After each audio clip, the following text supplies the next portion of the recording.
바다를 둘러싼 국제사회의 패권 경쟁이 나날이 심화되고 있습니다. 특히 우리의 적성국이라 할 수 있는 중국은 서해에서의 무력 도발은 물론이며 남중국해와 대만 해협에 이르기까지 전 세계의 바다에서 각종 폐악질을 일삼으며 한국과 주변 국가들의 해양 안보를 위협하고 있는데요. 삼면이 바다와 접한 한국은 지형적 특성상 군사안보와 경제 분야에서 모두 해양 안보가 상당히 중요합니다. 한국은 이미 다수의 연평해전과 천안함 사태 등으로 인해 서해안에서 군사 충돌과 안타까운 희생을 겪어야만 했으며 경제적 측면에서는 대만 해협을 통해 한국의 전체 해상 무역량 중 90%가 통과하는 상황입니다. 따라서 연일 격화되는 국제사회에 해상 패권 경쟁을 두고 대한민국도 강력한 해군력 증강을 통해 사전에 철저한 대비 태세를 구축해야만 합니다. 그래서 준비했습니다. 오늘은 대한민국의 잠수함 전문가이신 문근식 특임 교수님과 한국의 해양 안보에 대해 자세히 알아보겠습니다. 시청자 여러분 안녕하십니까? 국방인사이드 시간입니다. 오늘은 대한민국 잠수함 전문가이신 문근식 특임 교수님을 모셨습니다. 교수님 안녕하십니까?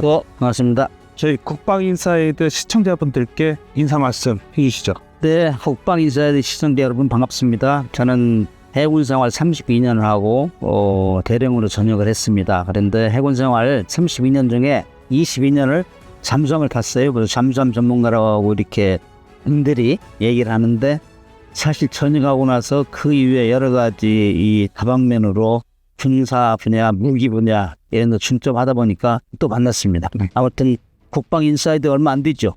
네, 얼마 안 됐습니다. 아무튼 축하드리고 이 타이틀로 많은 분들이 국방에 대해서 좋은 상식을 가졌으면 하는 마음입니다. 얼마 전 미국에서 한국의 핵잠수함 도입에 반대하는 발언이 나와서 충격을 던져줬는데요. 최근 한국이 개발한 잠수함 수출 소식에 자주 들려오고 있는데 독일, 일본 같은 다른 잠수함 강대국들이랑 중국 같은 적성국과 비교했을 때 한국의 잠수함 성능이 어떠한 차별점이 있을까요? 자랑을 좀 하면은 어떤 분들은 국뽕 아니야 이래가지고 함부로 자랑을 못하는데 사실 내가 얘기한 것보다는 상대 우리 잠수함을 살려고 하는 나라가 어디가 있는가 이걸 보면은 한국 잠수함 좋다 이렇게 평가할 수 있어요. 특히 요즘에 있는 신문 방송에 흘러드는 것 중에 하나가 캐나다, 그다음 폴란드, 필리핀, 사우디아라비아 이런 데서 한국 잠수함 살려고 해요. 잠수함의 성능은 주로 얼마나 조용한가. 내가 떠들으면 상대방이 안 들리잖아요. 조용해 먼저 잡아요. 먼저 쏘는 게 잠수함인데 얼마나 조용한가, 얼마나 깊이 또 위험할 때 들어갈 수 있는가. 숨을 장소. 그러면은 그 잠수함이 얼마나 강력하게 한 방에 막 함정을 격심시켜 버린다든지 이런 정도가 잠수함, 우수한 잠수함의 척도인데 우리가 사실 많이 비교할 때 독일 잠수함보다 나아요. 그래. 우리가 독일에서 30년 전에 1200톤짜리, 1800톤짜리 머터리얼 패키지 그래 원자재를 수입에다가 HD 현대중공업하고 하나오션하고 교호로 도립 생산했어요. 그렇게 하면서 한국 사람들도 굉장히 영리하잖아요. 숨쉬어요. 그래서 그거를 리엔진에 역설계해서 우리가 그거를 잠수함을 사온 지 30년 만에 고산 안창호라는 3,000톤짜리 만들었어요. 기가 막힌 잠수함. 그야말로 명품. 이런 잠수함을 서로 살려고 하니까 명품인가 해도 제가 이 얘기를 해도 괜찮아요. 그래서 꺼리튜브를 통해서 오늘 소개하면은 독일 잠수함보다는 우리가 소음 수준 얼마나 조용한가 얘기 좀 우수해요. 왜냐면은 그 잠수함을 다 가지고 있잖아요. 우리가 만든 잠수함 있잖아요. 서로 애유 공방전 이런 걸 해요. 프리플레이 구역을 정해놓고 누가 먼저 잡느냐, 누가 먼저 쏘느냐는 우리가 이겨요. 독일에는 수직발사관이 없어요. 우리는 수직발사관이 있어요. 그 다음에 잠함 지속 능력, 잠수함은 얼마나 물속에 오래 있느냐. 일반적으로 세계 각국에 가지고 있는 디젤 잠수함은 한 일주일 정도, 시속 11km 천천히 달 때 일주일간 계속 안 올라오고. 근데 디젤 잠수함 올라와야 돼. 하루에 2-3번씩 축전지 충전하기 위해서. 수상항해 할 때는 축전지 충전을 할 수 있는데 물속에 들어가면 공기가 없으니 못 하잖아요. 그게 디젤 잠수함 한계거든. 하루에 2-3번씩 올라와야 돼. 그때 걸려요. 항공기하고 함정들한테. 그래서 얼마만큼 내릴 수 있느냐. 가장 잘 내린 게 그 작전 지속 느린 게 핵추진 잠수함이에요. 핵추진 잠수함은 비싸고 그다음에 고난도고 우라늄을 가지고 있기 때문에 핵무기를 만든다는 오해를 받기 때문에 아무나 뱉을 수 없어요. 정치적인 이유로. 그래서 디젤 잠수함 중에서 거기 우리 잠수함은 일주일 플러스 2주 해가지고 3주 정도 연료선지라는 걸 집어넣어가지고 11km 속로 이하에서 물속에서 3주 정도 견딜 수 있어. 안 올라오고. 그럼 훨씬 좋아진 거죠. 이런 면에서 굉장히 앞선 잠수함이다. 현대 기술을 다 총망라한 잠수함이다. 그래서 400m 이상 들어갈 수 있고, 그다음 조용하고, 그다음 모장도 어뢰 길이 수직 발사관해가지고 지상도 비행할 수 있고, 또 미사일로 수상함도 비행할 수 있고, 그다음에 3주 이상 이렇게 물속에서 적은 속력으로 견딜 수 있고. 그 ART 성능이나 이런 부분에 대해서도 지금 타의 추종을 불허한다라는 얘기를 이제 제가 가끔 얘기를 하는데, 일본께 더 좋다는 얘기가 있고, 그 다음에 이제 저희 도산 안창호함 배치 2부터는 이제 SLBM을 9문까지 늘린다는 얘기가 있고, 이 부분에 대해서 말씀해 주실 수 있나요? 탑추인 잠수함을 가지기를 원하나, 비싸고 고난도 기술이고, 그다음에 또 우라늄을 쓰기 때문에 정치적 이유로 가지기 어려운 나라들이 갖는 것이 공기 불요 추진체. 그렇죠. 공기 없이 물속에 좀 오래 견디는 거. 그래서 독일에서 개발한 게 연루전지, 네네. 그다음에 프랑스에서 개발한 게 메스마 시스템, 스웨덴에서 개발한 게 스털링 엔진대. 근데 그 셋 중에서 한국 것이 제일 효율이 좋아요. 열 효율이. 일본이 우리보다 앞선 거는, 일본은 그 공기 불연체 중에 스웨덴의 스털링을 도입했어. 스털링 도입했는데 우리보다 열 효율이 적으니까. 근데 우리는 독일 거보다 더 좋게 성능을 개량해가지고 지금 거기에서는 우리가 앞서 있고, 근데 일본은 그 스타링 엔진을 이용하다가 세계 최초로 리튬 이온 전지를 썼어요. 일본이 처음으로 리튬 이온 전지를 써가지고 하루에 한두 번 올라오면 되고, 그다음 최대 속력에서도 납준전지를 쓰면 1시간이면 풀파워 테스팅하면 그냥 깡통이 드는데, 이 잠수함은 한 3시간 정도 견딜 수 있어요. 그걸 우리보다 앞섰어요. 근데 우리가 보통 사람입니까? 또 우리는 그 도산 안창호 다음번에는 우리도 리튬 전지를 집어넣자 해가지고, 우리는 누구보다 조금 더 낫게 하잖아요. 뭐 우리 축구 한일전하면 막 일본하고 비교하면 막 등이 뒤집어지잖아요. 그래서 그런 거 해가지고 아마 우리가 성능이 앞선다. 보통 잠수함을 만들 때 그 철판 그 열수축이나 이런 걸 방지하려고 온도를 높여서 용접을 하는 경우가 많잖아요. 그거는 이제 이런 자망 심도랑 관련이 깊은 거겠죠? 근데 잠수함은 물속에서 수압이라는 게 엄청나요. 진원 그래야 스로우 서클. 근데 힘겨원을 만들어야지. 그렇지 않으면 한쪽이 약간 그쪽 찌그러들어. 그렇죠, 그렇죠. 그래서 그만큼 정교하게 만들어야 되기 때문에 진원을 만들어야 되고, 그 다음에 진원을 한 번에 만들 수 없잖아요. 그 섹션별로 나눠서 해요. 한 4분야에 5분야 나눠서 하는데, 그거를 나눠가지고 조립을 하거든.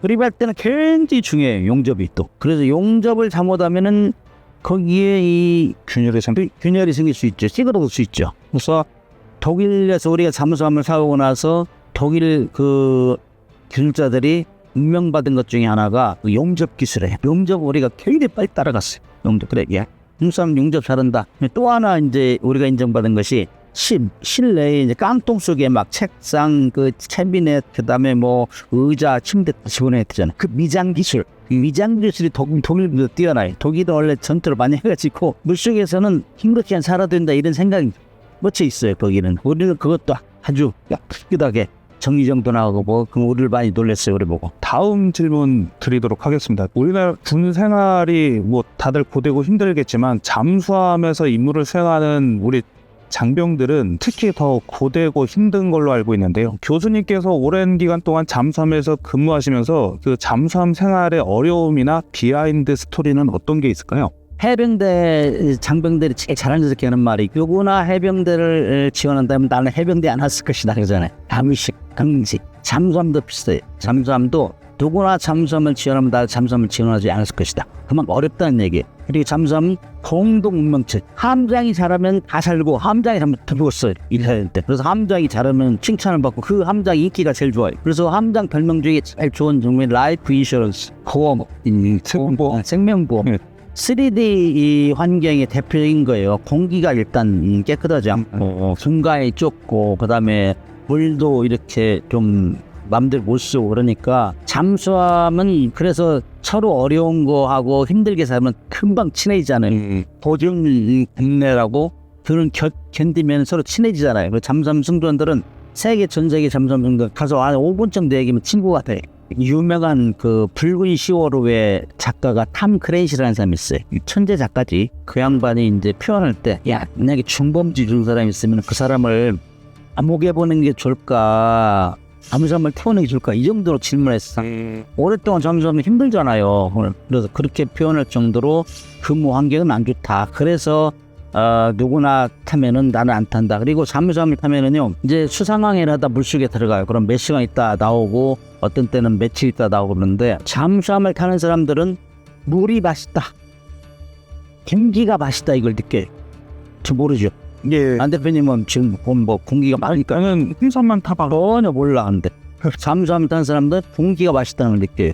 첫째 물 같은 경우는 이 수돗물이나 뭐 우리가 걸러서 나가서 이제 청수하고 프레시워터는 가지고 나가요. 탱크에 있으니까. 그래 한 일주일 정도 가면 그 다 바닥나면은 그때부터는 해수의 삼투압 현상을 일으켜서 소금을 다 빼고 이제 먹는다. 그 먹으면 물 맛이 없어요. 빨리 맛이. 좀 미끌미끌하고 그러고 맛이 없어. 그래서 감사한 줄 알아야 돼, 배 안 타는 사람들은. 근데 공기는 한 몇 시간만 있다 올라와도 공기가 막 맛있다는 느낌. 신선하다는. 거기에 이산화탄소하고 기름 냄새, 밥 먹는 냄새, 화장실 냄새 다 집어먹게 했다가 올라오면 그 정도로 느낀다. 그래서 인류가 만들어낸 여러 근무 환경 중에 잠수함을 타는 사람들이 공동 운명체 의식이 가장 커요. 그래서 함장 과정 이 훈련이 엄청 세게 해요. 함장이 잘하면 다 살고 함장이 잘하면 죽기 때문에. 그러면 그 잠수함에 선별되는 인원들은 뭐 다른 자격 요건이나 뭐 시험 기준을 통과해야 되는? 잠수함을 타는 사람은 첫째 요건 보런티어, 자원자. 왜냐 힘드니까 자기가 강제로 끌려가면 너 하겠어요? 자기가 좋아서 가는 거, 이게 첫 번째고, 그 다음에 경쟁이 심할 때는 첫째 인성을 봐요. 둘째 교육 성적, 그 다음에 셋째 인간관계. 빚지고 떼어먹고 그러면 못해요. 그런데 그런 거 다 보고, 그다음에 누구고 뭐 저 왼수진 일이 있는가, 뭐 부부 관계는 어떤가 이런 거 다 알아야 돼. 잠수함 타는 사람들은 통상 내부에서는 톱 위드 아이스, 그래 눈으로 얘기할 정도로 딱 얘기하면은 뭐 눈 감고도 장비를 축소할 정도로 하기 때문에 잠수함 승조원 양성하는 데 1년 정도 걸려요. 공부하고 그다음 공방을 가지고 배에 가면 장비 확인해서 이렇게 되는구나 확인하기 때문에 1년 정도 걸린다. 그래서 승조원들이 대단히 중요하죠. 그러면 해군에서도 엘리트만 잠수함을 탈 수 있다. 그렇게 얘기하면 기분 나빠하는 사람이 많죠. 초창기에 잠수함 처음 가져올 때는 그렇게 해서 뽑았어요. 네. 사관학교 성적, 뭐 배상 같은 보통과 성적 다 봤는데, 그렇게 하다 보니까 역공을 당했어요. 좋은 척한다. 이 중에서 참 힘든 적도 있어요. 그래서 서로 안 올려오고, 그 다음에 너무 힘든 거야. 수상함들은 병도 있고 부사관도 있잖아요. 부사관들은 포식 작업 이런 거 잘 안 해요. 상사 뭐 중사 뭐 원사는. 근데 잠수함은 그 사람들이 다 해야 돼. 왜냐 병이 없기 때문에. 처음에는 누구나 할 수 없기 때문에 다 기분 좋아서 가서 자랑스럽게 한다 했는데, 한 2-3년 되니까 서로 안 올라오는 일. 그래서 승조 뽑는데 힘들었어요. 그래서 그런 우수한 승조원을 양성하기 위해서 주로 진급하고 돈하고 수당 이런 걸로 이제 이 격려를 했었죠. 그건 전 세계적인 현상이에요. 옛날 때 미국이나 정부가 다 그랬어요. 잠수함 승무원들은 그러면은 함선에 근무하는 사람들보다 급여를 더 받나요? 그렇죠. 한국에서는 군인 중에 제일 비싼 수당은 항공기 조종사 갑 1호 전투기 조종사, 그 다음에 잠수함에. 그런데 세계에서 가장 수당이 높은 군인은 미국의 핵 추진 잠수함 탄 승조원이에요. 여기는 핵 수당이 있어요. 핵 수당. 뉴클리어 수당이 있는데, 이거는 이제 방사능에 피폭 되면은 사람 비참하잖아요. 그럼 뭐 어쩔 수 없이. 그래서 한국의 군인들 중에는 전투기 조종사 갑 1호가 제일 많고, 그 다음에 잠수함 승조원이다. 그래서 수상함 장교보다는 많죠. 연평도 해전 통해가지고 해병대 지원자가 급증했다고 하는데, 혹시나 그 잠수함 승조원 지원율이 높은 적이 있을까요? 잠수함 승조원 지원율은 2차 대전 때 독일 잠수함 승조원들은 나가면 10등 8구를 죽었어요. 그럼에도 불구하고 정말 지원자가 끊이지 않았다는 거예요. 그건 그야말로 덧거없는 애국. 그럼에도 불구하고 그렇게 한 이후에 잠수함 승조원은 좀 3D 현상이 대표적인 현상이다. 그래가지고 수당 돈 많이 안 주면 안 와요. 근데 우리도 해군에 잠수함 처음에 들어올 때 한 3년에서 5년 정도는 막 서로 왔죠. 근데 그 이후에는 입소문이 나가지고 힘들어. 그래가지고 요즘은 굉장히 뽑기 힘들어요. 그래서 수당을 계속 올려주려고 하는데, 수당이라는 거는 분봉에 얼마 퍼센트가 있어요. 법을 바꿔야 돼. 이런 것 때문에 쉽지 않아요. 그래서 우리가 이제 주로 미국이나 이런 데 벤치마킹 해서 이 정도 간다. 승조원 잠수함은 7천억이잖아요. 한 척에. 그런 그거를 승조원 잠수함을 다 날려버리면은 정말 재난이잖아요. 그래서 고가의 무기이기 때문에 승조원을 잘 뽑아야 된다. 그래서 요즘에 할수록 그 3D 현상, 그다음에 워라벨이 높아지기 때문에 힘들어요. 그래서 이런 방송. 그런데 전 세계적으로 그 수당을 올려주고 그다음에 잠수함 페미니즘이 강해요. 그래서 그런 전후에 이런 게 없으면 탈 수가 없어요. 그래서 우리 한국에서도 그런 승조원 모집하기 힘들으니까 좀 매체를 통해서 이제 이 홍보를 하려고 해요. 영국이나 미국 이런 데는 외국 기자를 태우고 나가서 쭉 구경시키고 기사를 쓰게 한다고. 나는 이런 것 때문에, 나는 정말 한번 승조하면 영원한 승조원이다, 전역에 이런 것 때문에 한다. 잠수함 어렵고 힘들다 해도 이런 멋진 게 있기 때문에 한다 해가지고 홍보를 해요. 근데 우리는 아직도 보안 규정에 묶여가지고 그런 걸 잘 못하는데 아마 좀 있으면 그렇게 할 거예요. 그렇지 않으면 알고 가야지, 모르고 가면은 가서 그만 올 수도 있고, 네. 알고 누구도 못하는 걸 나는 한다는 자부심 갖지 않으면 할 수 없어요. 드디어 한국이 본격적인 핵잠수함 도입에 착수했습니다. 4,000톤급의 차기 잠수함부터는 온 국민이 염원하던 원자로를 탑재한 잠수함이 제작될 전망인데요. 이제 언제든 북한의 심장을 날릴 수 있는 전력 강화에 착수한 것입니다.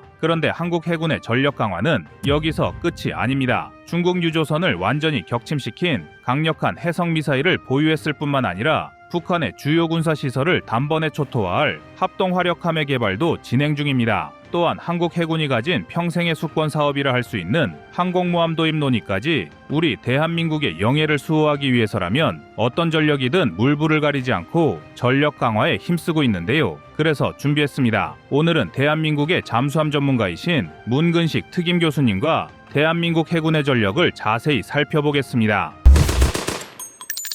문근식 교수님께서는 현존 대한민국 잠수함의 가장 전문가이신 걸로 정평이 나 있고, 해군 생활 32년을 하고 대령으로 전역을 했습니다. 전역 직전에 제가 이제 국방일보에 문근식의 잠수함 세계라는 그거를 2년 동안 연재를 했어요. 그 연재한 걸 가지고 기반으로 해서 책을 문근식의 잠수함 세계하고 왜 핵춘잠수함을 발간했는데, 그런 인연으로 해서 신문 방송에 기고도 하고 활동하면서 오늘 또 안 대표님까지 이렇게 알게 돼서 오늘 잠수함 얘기를 하러 왔는데, 다른 것도 또 강의하다 보니까 알으니까 제 경험을 통해서 아는 만큼 설명해 드리겠습니다. 오늘 이 시간을 통해서 우리 시청자분들께서 대한민국 해군 역사와 그다음에 잠수함 역사에 대해서 조금 더 이해 깊은 그런 담화가 되지 않을까 생각하고 있습니다. 현재 대한민국 전력 증강에 대해서 많은 분들이 궁금해하시는 부분일 텐데요. 합동 화력함이나 이제 항공모함 도입 관련해 가지고 한국 해군의 전력 강화를 위해 다양한 함정들의 도입 필요성이 제기되고 있는데요. 전문가의 시각에서 보셨을 때 한국 해군 전력이 강화되기 위해 반드시 도입이 필요하다고 생각하는 함정은 어떤 게 있을까요? 우리 한국은 유사일에 우리가 쭉 지나와서 보면은 사실 이스라엘하고 환경이 비슷해요. 강대국에 둘러싸여 있어요. 네. 근데 그 중에 운 좋게 미국이라는 우방의 동맹이 돼서 우리가 이제 6.25 끝나고 지금까지 누가 침범을 안 했잖아요. 그 전에는 뭐 중국, 일본, 우리를 막 짓밟았잖아요. 이스라엘 그랬잖아요. 이스라엘 나라를 2번이나 뺏겼잖아.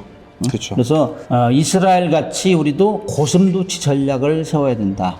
그거예요. 누가 건들지 못하게. 저 건드리면 골치 아파. 나도 팔 하나 부러져. 이런 의식을 갖게. 우리는 그들만큼 1대1로 할 수는 없어도 건들지 못하게 하는 정말 가성비가 뛰어나다. 중소해군국이 강대국에 필적할 수 있는 무기다 해가지고 디젤 잠수함이 컸어요. 왜냐면은 2차 대전까지는 해전의 양상을 바꿨어요. 이 1차 대전까지는 뭐 서로 물 위에서 싸웠잖아, 물 위에서. 근데 1차 대전부터 유보트가 물 밑에서 쐈잖아요. 그래서 영국에 비해서 독일이 8대2에 열세했다, 해군력이. 유보트가 다 까부순 거예요. 근데 대부분 사람들이 아직도 모르는 것 중에 하나가, 인식하지 못하는 것 중에 하나가, 태평양 전쟁에서는 그럼 잠수함이 어떤 역할을 했느냐. 처음에는 일본하고 미국하고 맞짱 떴어요. 군함하고 잠수함하고 같이 똑같이 붙어가지고 이렇게 하려고 했어. 그러다 보니까는 잠수함이 속력도 느지, 2차 대전까지는.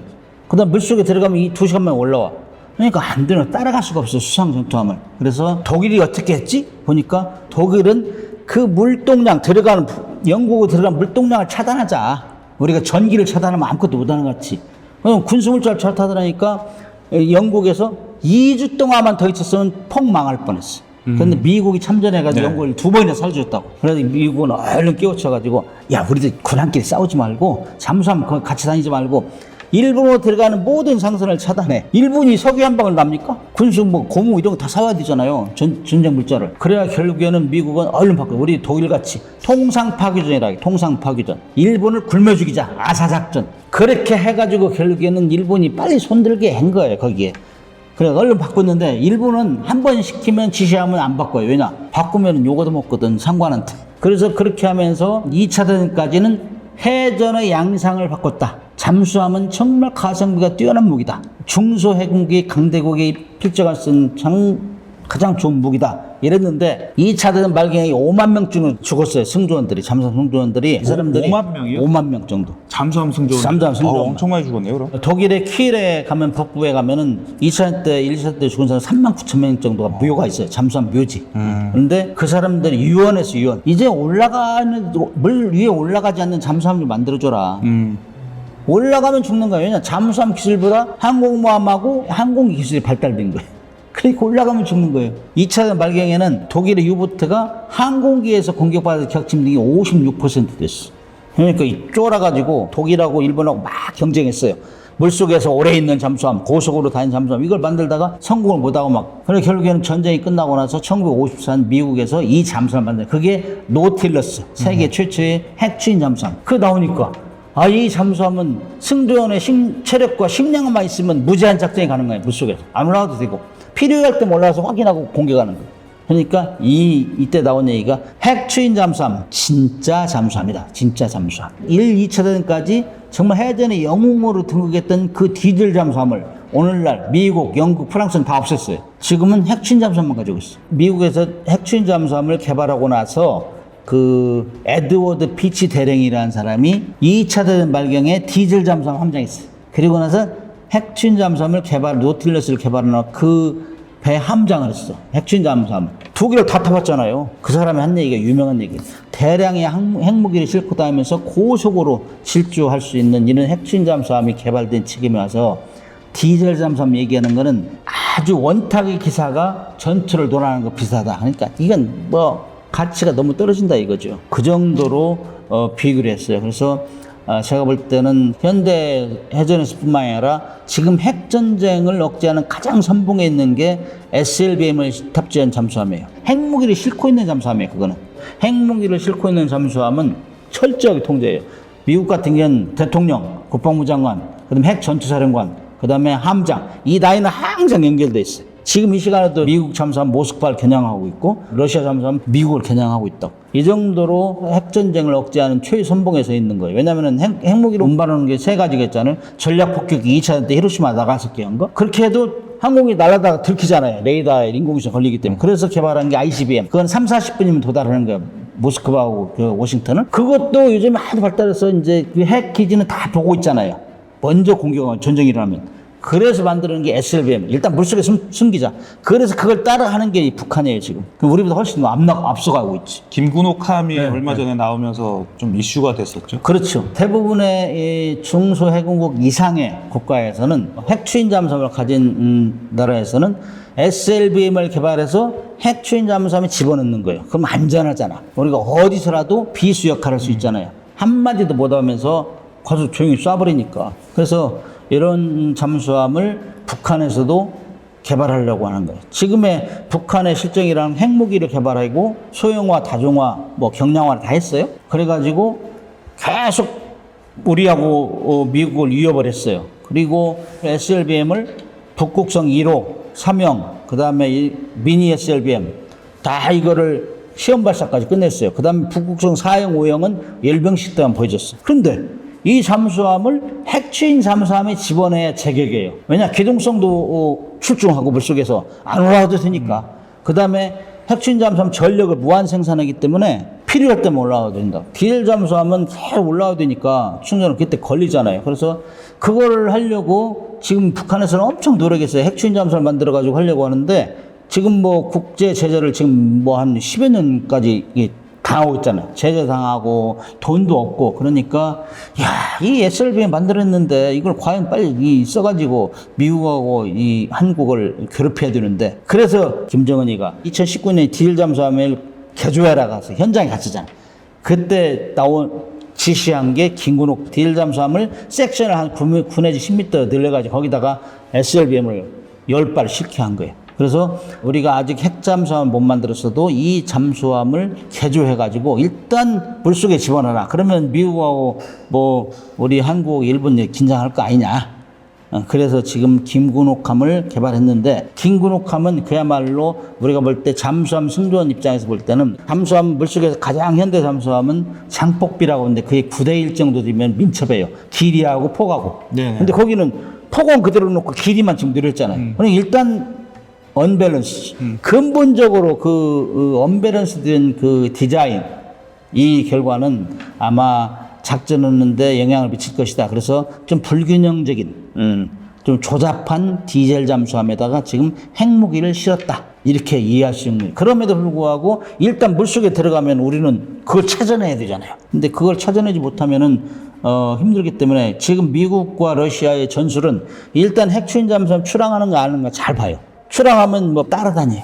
미국 공격 핵추진 잠수함이 그걸 못 쏘게. 그렇게 하다가 물속에서 돌아다니면서 서로 감시하다가 부딪힌 사례도 많아요. 옛날에 핵잠수함 타던 승조원들이 전역하고 나서 고백을 했어. 다 인터뷰를 해가 나온 책이 브라인드 맨스 브러프. 거기에 보면은 그 추적 감시하다가 부딪힌 사례가 19번 나와요. 근데 잠수함끼리 수중에서. 근데 잠수함은 원래 국제법상에 상대 영해에 들어가려면 미리 나 우리 잠수함 갑니다 하고 부상해서 가야 돼, 물 위로. 근데 그렇게 뭐 23km 밖에서 부상해서 가면은 뭐 전부 수집이 안 되잖아. 네. 평상시에 잠수함의 임무는 염탄꾼 노릇이에요. 염탄꾼. 프로펠러 소리는 어떤가, 그다음 전체적으로 나는 소리는 어때, 그걸 음문이라고 하거든. 그래서 우리 안 대표님하고 저기 통화하면 알잖아요. 안 대표님 목소리인 거 아보다. 그거를 계속 확보를 해야 돼. 여기에 있는 이제 스태프들 다 목소리를 다 집어넣고 그걸 데이터베이스에 와야 돼. 그래서 전쟁이 일어나면 얼른 얘는 저기야, 얘는 저가 아니야, 식별해야 돼.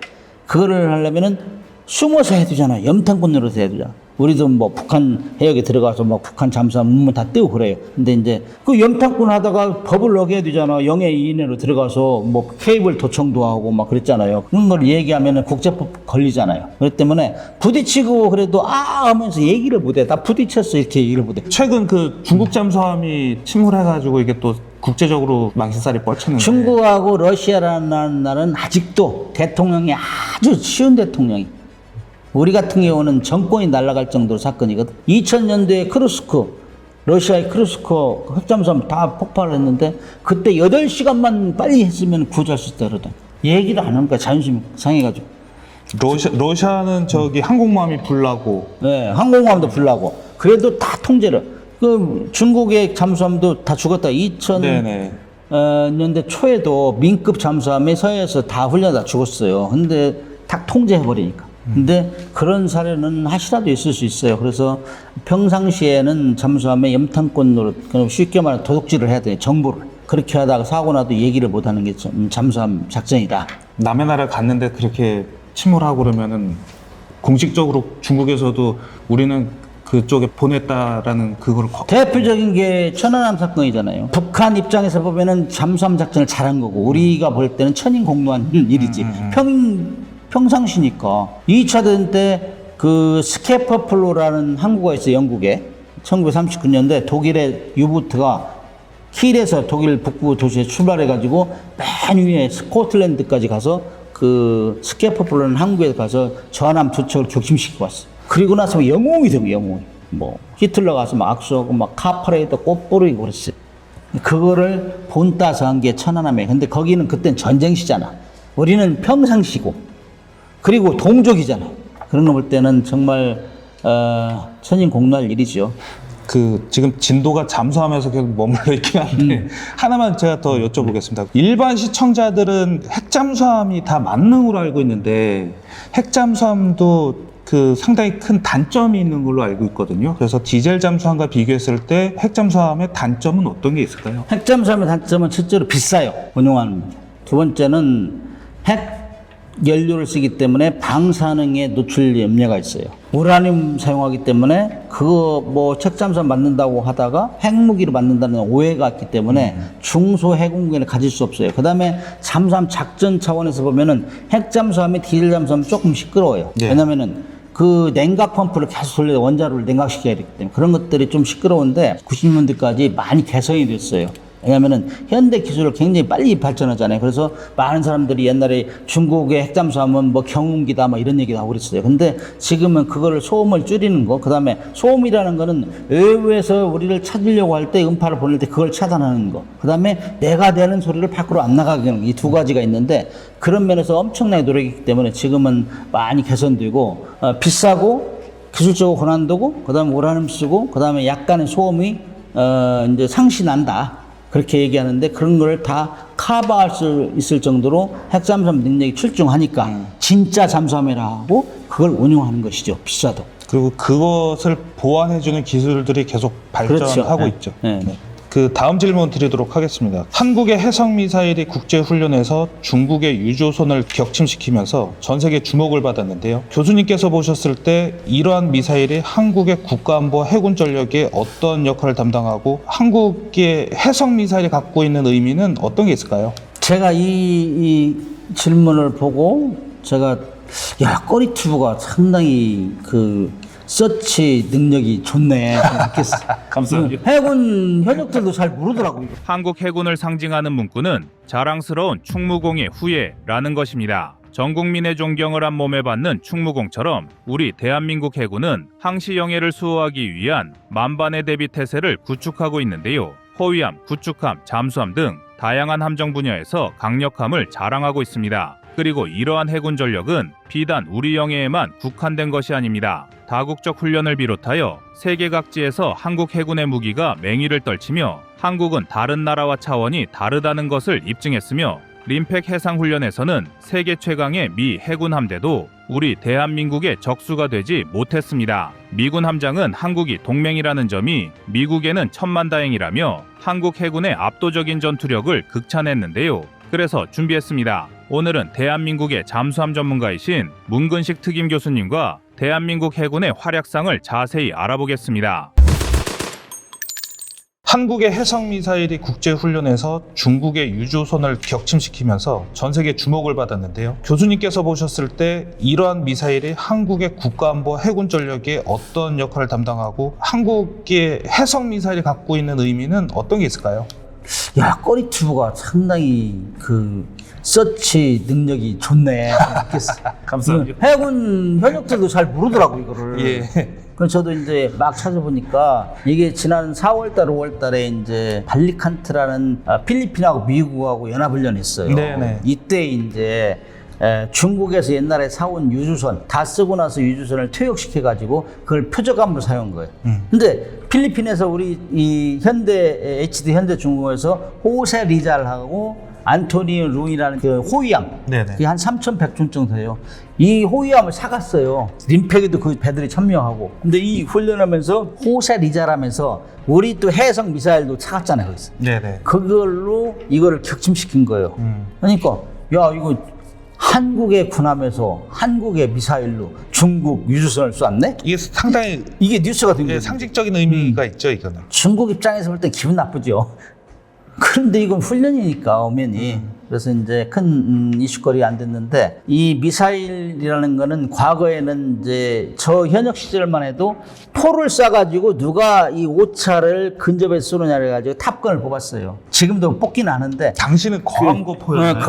거함거포는 2차 대전 이전까지. 네네. 아무튼 그럼에도 불구하고 현대전에서도 76mm포, 125mm포 이런 네네. 것들은 다 주포로 이용해요. 그러나 그거보다는 포는 자기가 딱 겨냥하잖아요. 전투책에서 물론 보고 쏘지만은 미사일 같은 건 지가 찾아가잖아. 그러니까 함장이 훨씬 편하죠. 세대가 엄청 빨리 변하는데 저 함장하고 뭐 현역 시절만 해도 포 가지고 쏘는 걸 비중을 많이 차지했어. 그래가지고 뭐 우수함 뽑고 그랬는데 요즘에는 미사일도 경쟁이 많이 들어가니까 아무튼 미사일은 더 원거리를 쏠 수 있고 그 다음에 적으로부터 방어를 좀 어렵게 하고 이런 차원이 있는데 이 미사일, 해군의 미사일도 많아요. 육군 미사일 뭐 현무 시리즈 많이 있지만 해군의 미사일도 많아요. 첫째, 배 해상에서 지상의 목표물을 공격하는 거. 예를 들어 가지고 원산 앞바다에서 주석공을 공격할 수 있는 게 뭐냐? 옛날에는 없었어요. 그래서 육군들이 좀 우리를 무시했는데 해군들을 너희들은 뭐 우리 해주는 거 없잖아. 근데 공군은 막 폭격하고 해주는데 근데 요즘에는 미사일이 있어가지고 좀 덜 우습게 본다는 경향이 있대. 그런데 수상 함정에서 주석공을 공격하는 미사일, 그걸 함대지 그래. 함대지. 그 다음에 잠수함, 물속에서 쏠 수 있어요. 그래서 잠수하면서 주석공을 공격할 수 있는 거를 잠대지 미사일. 그래서 여기에 이제 잠대함 미사일이 해성2예요. 이건 이지스 구축함 뭐 이런 데 쓰는 거예요.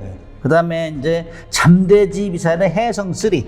어떤 데는 뭐 현무, 2, 3 막 구분 너무 복잡하게 해놨는데 바다에 쏘는 거는 해성으로 이렇게 통일돼가는 추세예요, 지금. 그 다음에 배에서 배를 쏘는 거. 그러면 함대함 그래요. 함대함. 네네. 그러면 이거는 여기가 나타나는 게 오늘 이번에 이제 중국한테 쏜 게 함대함 해성 미사일. 이게 사정거리가 180km죠. 그 다음에 이제 잠대함도 있어. 잠대함. 잠수함에서 수상함을 쏘는 거예요. 그거 제가 2002년도에 처음으로 쐈어요. 림팩훈련 가서. 72km 떨어진 미 군수 지원함 쐈다고. 정말 긴장 많이 했어요. 안 맞을까 봐서. 그 모의 훈련이잖아요. 실사격을 하셨다는 말씀이죠? 실사격이죠. 처음으로. 네. 그래서 함대함 미사일이 해성이고, 그 다음에 함대함 미사일에는 기존에 우리가 해성 국산이고, 미제가 하품 미사일이죠. 예, 하품 미사일. 요게 이제 RGM 84. 그래서 93km에서 315km가 이제 모양이 여러 가지가 있어요. 모듈이. 그 다음에 이제 공대함, 우리 P3에서 이제 수상함을 공격하는 거. 그걸 공대함, IGM 84. 그 다음에 잠수함에서 이제, 수상함을 공격한 거. 제가 2002년도 림팩가 쏜 거. 그게 UGM 84. 그 다음에 이제 자함 방어 미사일이 자함 방어. 수상함 같은 게 물속에, 잠수함 물속에 들어가면 공격 못 하니까 수상함은 이지스 구축함 같은 거 비싸잖아요. 네. 공격하려고 한다고.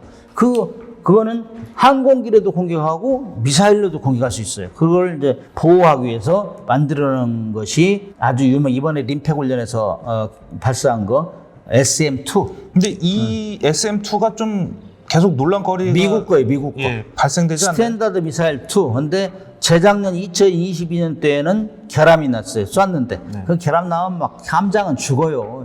내가 잘못한 거 이거 큰일 났다 하는데 결국에는 탄에 문제가 있는 걸로 판명이 나가지고 함장이 안도에 한숨을 내셨을 건데, 저도 2002년도에 미사일 쏘러 갔는데 정말 긴장했어요. 하루 종일. 초긴장했는데 맞아가고 다행인데, 그게 SM2 이번에는 맞았다고 그래요. 그 다음에 이제 15km까지 날아오는 비행기나 유도탄을 쏘는 거를 시스페로. 그 다음에 RLAN, 롤링 에어프레임 미사일 해가지고 미국 거 이것도 10km. 그 다음에 가장 근접했을 때 5km 이내에서 자동으로 발사되는 게 이제 골키퍼 그래요. 그래서 이거는 이지스 구축함하고 충무공 이순신급 이런 데 있는데, 이건 3중 방어예요.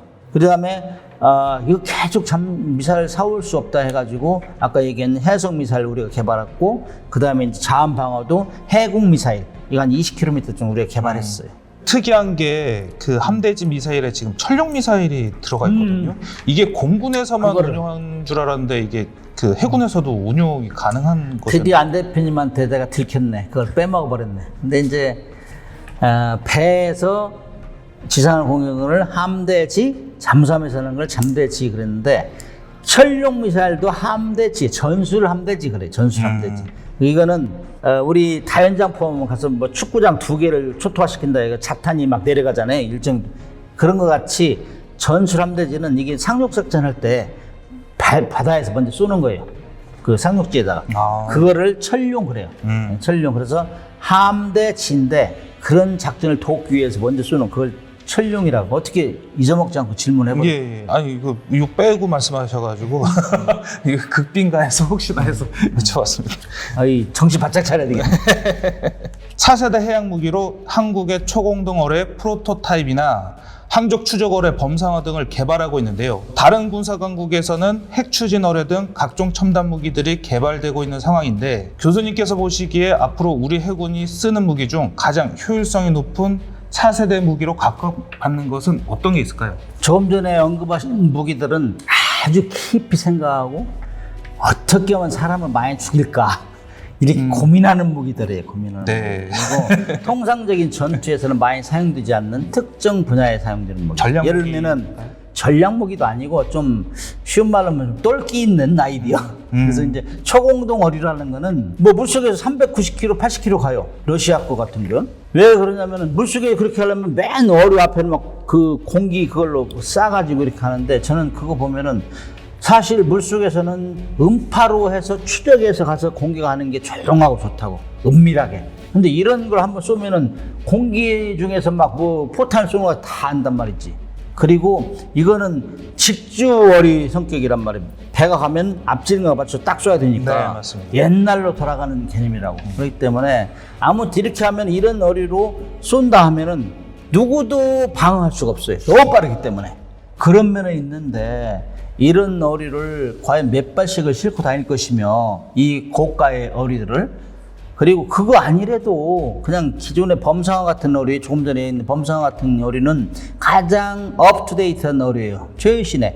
그거는 자기가 쏘면 일정 거리 가면 지가 다 찾아가지고 따라가고 그다음에 옛날에는 음파로 보고 따라갔는데 요즘에는 그 항적 추적 웨이크 있잖아요. 프로펠러 돌아가면은 웨이크가 생기잖아요. 그런 것까지 따라가는 항적 추적이라는 거를 모르는 분들이 계시니까 그것만 간단하게 그래서 좀 그냥 웨이크 추적이라고. 웨이크 추적. 웨이크 물결 일으키잖아요. 추진기가 작동하면 그 물질이 뭐 공중에서 뭐 하얀 거 있잖아요. 비행기 타고 가다 보면 네네네. 그런 걸 따라가는 거예요. 그런 걸. 그런 무기들은 오히려 좋죠. 그래서 이제 조금 전에 초공동 어뢰는 지금 우리 국가연에서도 개발하고 있어요. 그다음에 이제 핵 어뢰, 핵 추진 어뢰는 가장 먼저 지금 최근에 들어서 한 게 2019년도에 러시아에서 개발해가지고 포세이돈이라는 핵 어뢰를 개발했어요. 이거는 둠스데이, 인류 종말 무기다 이렇게 미국에서 평가했는데 이거는 뭐 재원이 뭐 시속 180km, 그다음에 수중 1000m, 그다음에 작전 거리가 10,000km.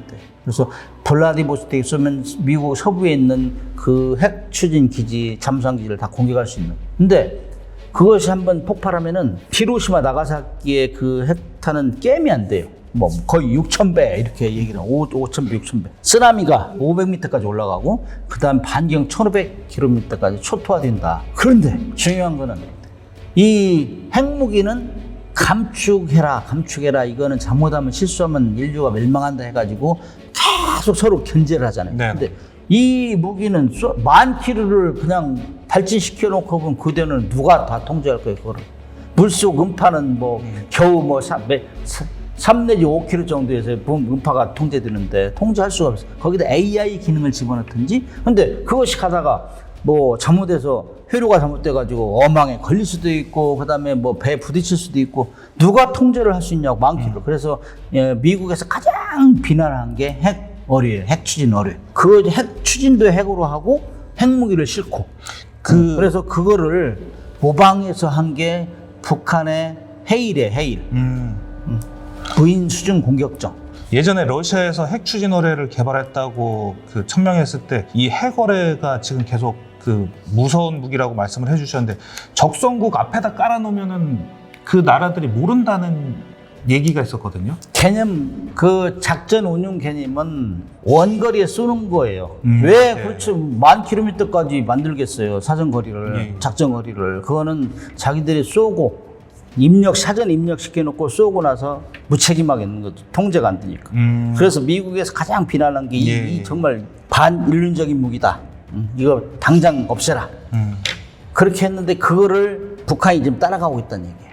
그래서 핵 무인 수중 공격정이라고 했잖아요. 거기에 네. 이제 뭐 북한은 핵 추진은 아니고 그냥 일반 배터리로 하는데 이미 그것도 뭐 거의 71시간 항해 성공했고 1,000km까지 했으니까 우리 항구하고 일본 항구는 공격할 수 있단 말이죠. 그래서 그런 걸 만들어내고 있어요 지금. 그래서 그런 것들은 특정 목적에 의해서 만들어내는 것. 핵어뢰, 초공동 어뢰, 그다음에 범상어는 뭐 일반 어뢰 중에 가장 최신이니까 그건 괜찮은데 이런 건 특정 무기다. 특정 분야고 아직 실용화는 되지 않은 단계다. 그러나 그런 방향을 가고 있다. 왜냐면은 이제 군 작전 개념이 인구 절벽 시대 전 세계가 그렇잖아요. 그래서 어렵고 힘든 거 안 하려고 해요. 그래서 무인으로 가기 때문에 그 무인으로 이렇게 공격하려고 하는 그런 개념으로 발전되기 때문에 이런 이상한 네. 무기가 생겨나는 거예요. 교수님께서 2002년도 림팩 훈련에 참가를 하셨다고 하셨는데 그 2002년도 림팩 훈련이 대한민국 림팩 훈련 중에 전설로 남아 있거든요.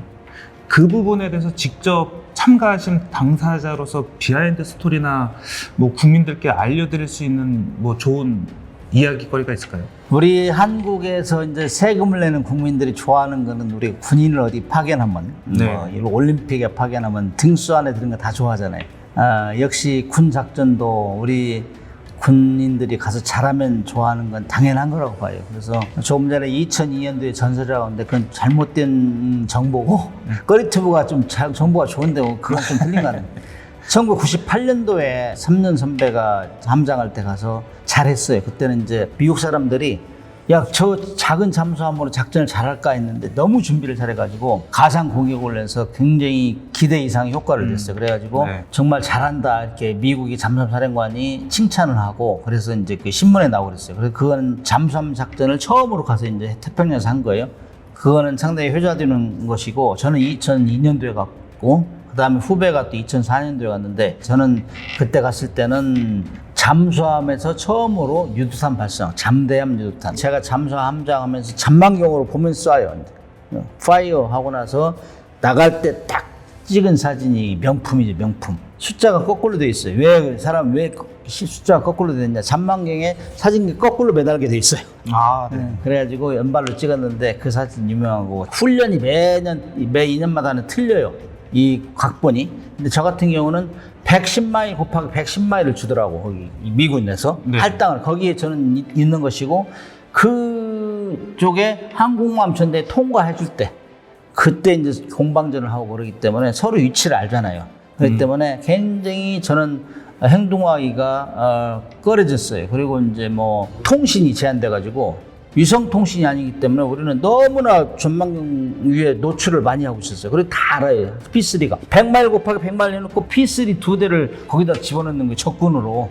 그러니까 갈 데가 없는 갈 데가. 그래가지고 야 이거 훈련 정보를 받으려면은 마스트를 올리고 이제 정보를 받아야 되는데 우리 통신기는 한참 있어야 받아요. 미국 같은 경우는 UHF 통신해가지고 금세 받아가고 내려가는데 그것 때문에 괜히 힘들었어요. 그래서 제가 훈련 끝나고 와서 이거 개선해야 된다. UHF 통신을 바꿔라. 유성 통신을 받아야 된다. 그래가지고 저 다음에 간 후배는 그걸 바꿔갔어요. 그래가지고 훈련을 하기에 좀 용이했지. 해양 안보를 위협하는 중국의 만행이 또 한 번 터져 나왔습니다. 이번에는 남중국해를 순찰하는 필리핀 항공기에 섬광탄을 투하하더니 암초를 매립하여 바다 한가운데에 군사기지로 활용할 수 있는 거점까지 증가시키고 있습니다. 그런데 중국의 이러한 만행은 비단 남중국해와 대만 해협에만 국한된 문제가 아닙니다. 우리 대한민국에서에도 중국의 위협을 받고 있어 상황이 좋지 않습니다. 중국은 이른바 서해 내해화를 시도하며 한국의 영해를 위협하고 있는데요. 중국이 서해를 자신들의 앞마당으로 만들려는 모습은 구단선을 설치하며 남중국해를 잠식하려는 시도와 유사하기 때문에 중국 해군의 군사 도발을 절대로 가볍게 봐서는 안 됩니다. 그래서 준비했습니다. 오늘은 대한민국의 잠수함 전문가이신 문근식 특임 교수님과 중국에 맞서기 위해 필요한 한국 해군 전력에 대해 알아보겠습니다. 잠수함 관련해서 여쭤보고 싶은 게 갑자기 생각이 나는데 잠수함을 이제 한번 이제 타면은 그 승조원들이 음식이나 이런 부분에 대해서 굉장히 궁금해하는 국민들이 많거든요. 이제 육상에서는 이제 어디서 이제 음식 조달을 해와서 이제 식사를 할 텐데 잠수함이라는 이제 제한된 공간에서는 그게 상당히 어려울 것 같은데. 잠수함 승조원들은 이제 제한된 공간에서 활동을 하고 잠수함 승조원들은 이렇게 좁은 배 승조원들은 눈치 보는 사람이 한 정해져 있어요. 함장 눈치를 봐야 돼. 함장이 기분이 좋으면은 뭐 좋은데 어떨 때는 막 무작정 훈련 막 무자비하게 시키는 때도 있어요. 막 불난 거 꺼라, 물 들어온다, 방수 올려 그 다음에 또 이제 눈치를 봐는 게 조리장이에요. 조리장. 이 공간에서 무슨 낙이 있어요? 낙이랑 먹는 낙이 크잖아요. 먹고 자고 뭐 이런 건 조리장이 기분이 좋아야 메뉴를 개발할 거 아니에요. 그래서 이 다양하게 질리지 않게 저 탈 때는 제 조리장은 정말 수육을 잘했어요. 한방 수육. 수육이요? 저는 수육. 잠수하면서 수육을 만들 수가 있어요. 수육을 만들어가지고 저는 그 수육 나오는 배 터지는 날 했어요.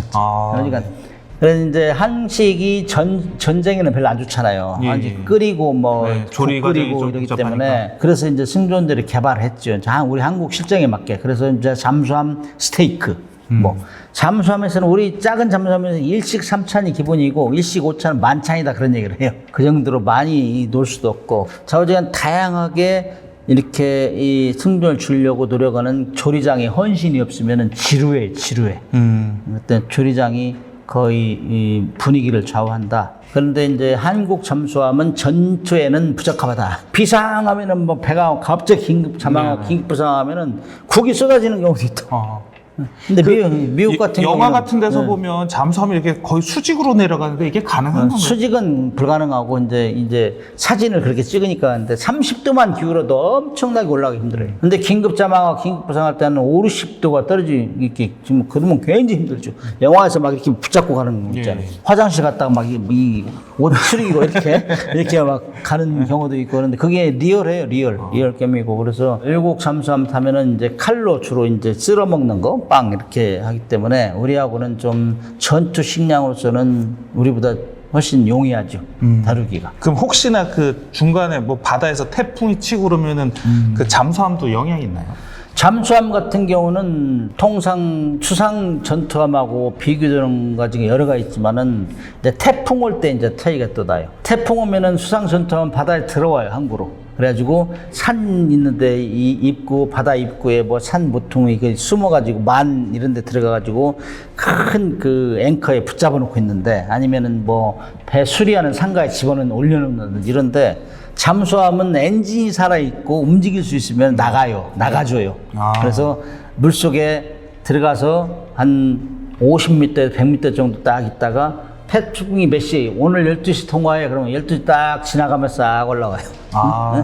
그렇기 때문에 잠수함을 수상함들 별로 안 좋아하는데 그런 때는 엄청 좋아해요. 그래서 배는 잠수함은 통상 파도의 높이에 10배 정도 들어가면 파도를 못 느껴요. 예를 들면은 파도가 5m 친다 그러면 50m 들어가면은 별로 영향을 못 느껴요. 잠수함도 멀미를 하나요? 물속에서 다니는 게 이 기본인데 물속에 다니려면은 일단 수심이 확보가 돼야 되잖아요. 이 기동할 때 이렇게 이제 이렇게 돌핀 기동하면서 공기도 다 빼고 그래야 되는데 우리 1200톤짜리 같은 경우는 최소한 40m 정도는 돼야 이렇게 할 수 있어요. 그렇기 때문에 40m 있는 수심까지 가려면은 부두에 수상해서 한참 나가야 돼요.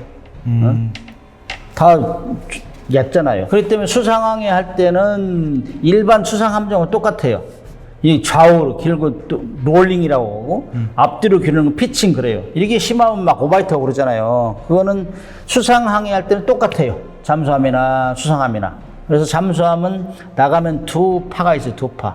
빨리 들어가자는 파하고 좀 천천히 들어가자는 파하고. 멀미 많이 하는 사람 배멀미한테 빨리 들어갑시다 뭐 이렇게 하고 두 파가 있는데 그건 함장맘이니까. 그럼 만약에 잠수함에서 승조원들이 이제 그 근무를 나가면 그 망망대 그 태평양일 텐데 여기에서도 휴가가 있나요?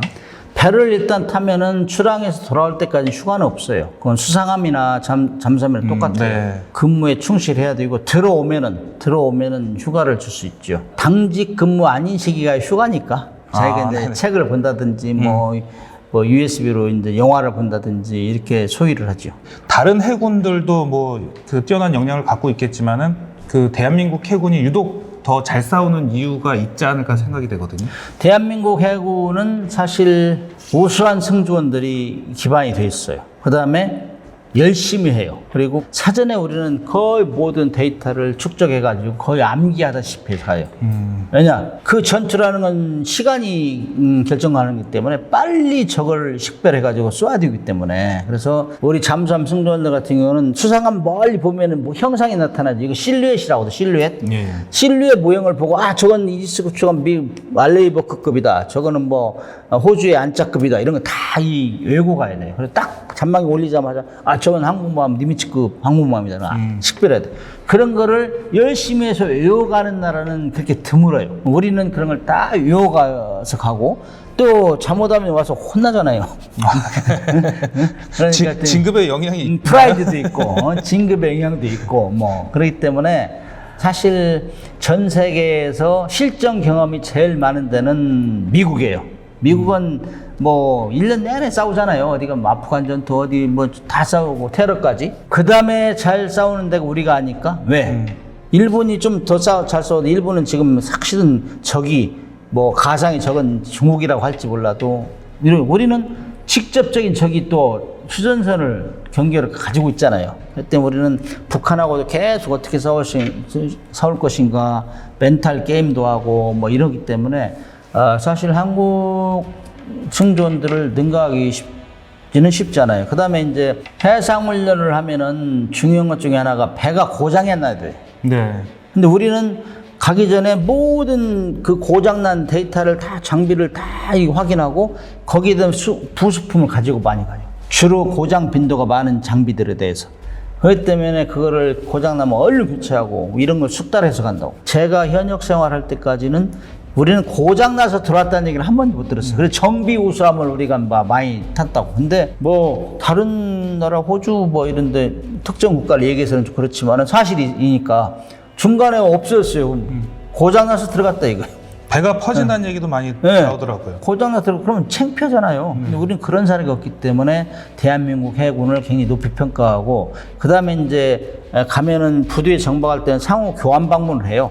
승조원들끼리 정비하는 수준 보고 배 정리정돈을 하는 거 보면 수준을 알 수 있어요. 그냥 너저분하고 이런 거는 비교가 안 될 정도로 우리가 앞서죠.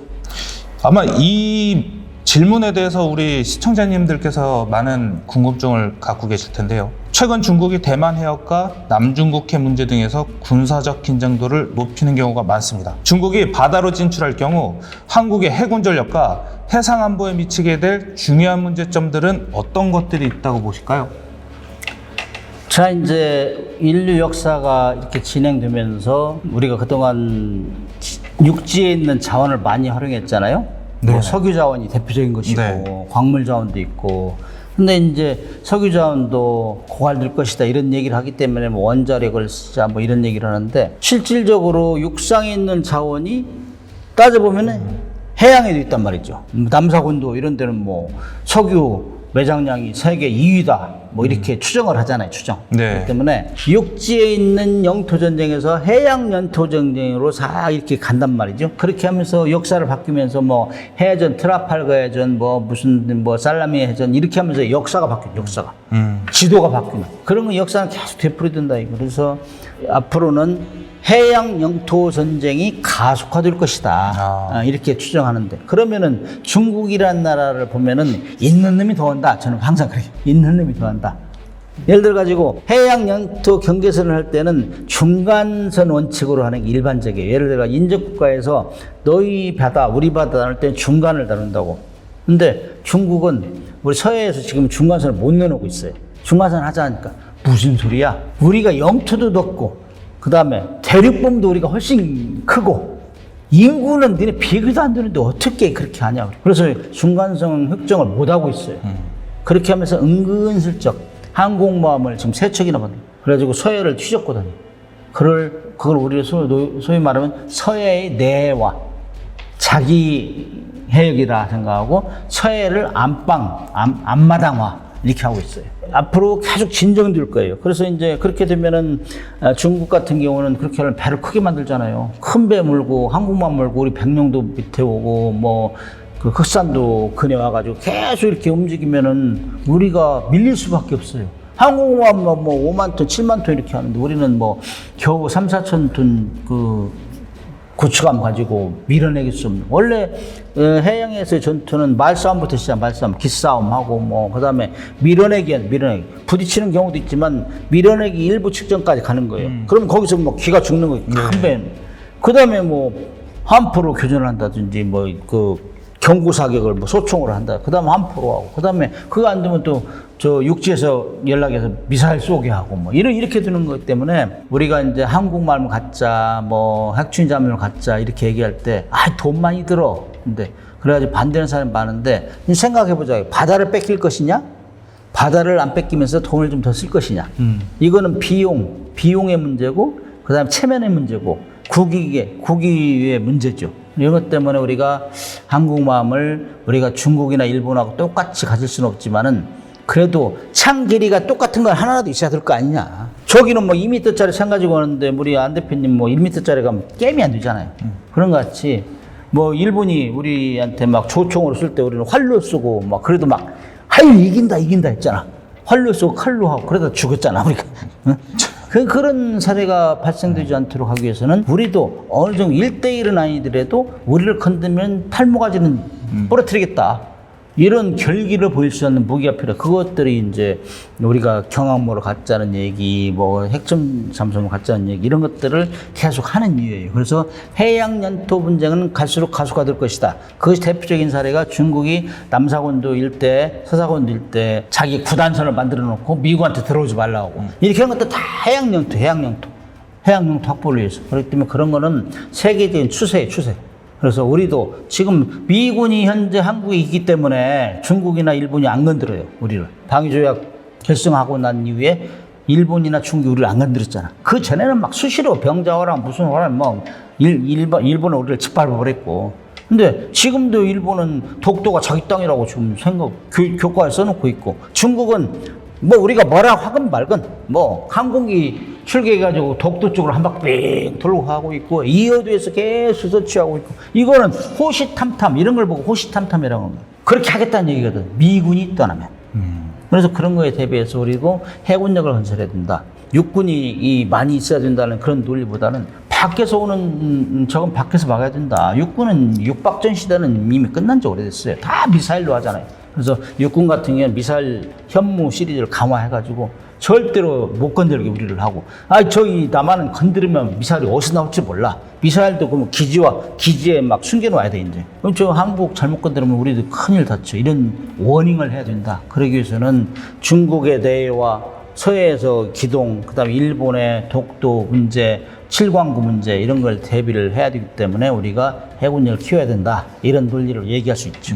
그러면은 그 해군력을 키울 때 아까 이제 잠수함 위주로 말씀을 해주셨는데, 비대칭 전력으로 저희가 육성을 해야 되는 건 어떤 것들이 있을까요?